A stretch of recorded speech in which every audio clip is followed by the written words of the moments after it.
रायगड जिल्ह्यातील तामिणी घाटातून प्रवास करणाऱ्या एका कारवर डोंगरावरून मोठा दगड कोसळल्याने कारमधील एका महिलेचा जागीच मृत्यू झाल्याची घटना गुरुवारी सकाळी घडली। पुण्याहून माणगावकडे जात असताना कोंडीथर गावाच्या हद्दीत हा दुर्दैवी अपघात झाला। स्नेहल गुजराती असे या अपघातात मृत्युमुखी पडलेल्या महिलेचे नाव आहे। गुजराती कुटुंब पुण्याहून माणगावच्या दिशेने आपल्या आलिशान कारमधून प्रवास करत होते।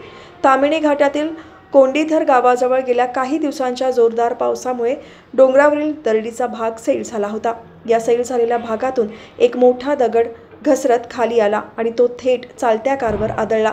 दगडाचा वेग इतका प्रचंड होता की त्याने कारचे सनरूफ तोडले आणि तो आतमध्ये घुसला। हा वेगवान दगड चालकाच्या बाजूला बसलेल्या स्नेहल गुजराती यांच्या डोक्यात आदळला, ज्यामुळे त्यांना गंभीर दुखापत झाली।